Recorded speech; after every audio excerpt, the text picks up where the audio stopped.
নারায়ণগঞ্জের রূপগঞ্জে আব্দুর রাজ্জাক ও রওশন আরা স্মৃতি ফাউন্ডেশনের পক্ষ থেকে সামাজিক উন্নয়নে অবদান রাখার বিভিন্ন ক্যাটাগরিতে সাংবাদিক সহ ১০ জনকে গুণীজন সংবর্ধনা প্রদান করা হয়েছে। বৃহস্পতিবার বিকেলে উপজেলার নগরপাড়া সরকারি প্রাথমিক বিদ্যালয় মাঠে তাদের সংবর্ধনা প্রদান করা হয়। এ সময় ব্রাইট শিশু কানন কিন্ডার গার্ডেন অ্যান্ড হাই স্কুল ক্রীড়া প্রতিযোগিতায় বিজয়ীদের মাঝে পুরস্কার বিতরণ করা হয়।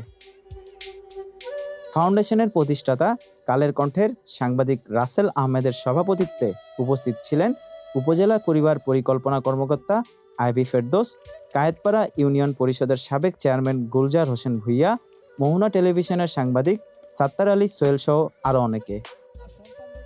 এ সময় বিভিন্ন ক্যাটাগরিতে যমুনা টেলিভিশনের জয়নাল আবেদিন জয়, ৭১ টেলিভিশনের রিয়াজ হোসেন, জাগো নিউজের নাজমুল হুদা, বৈশাখী টেলিভিশনের আতাউর রহমান সানি সহ ১০ গুণীজনকে সংবর্ধনা প্রদান করা হয়।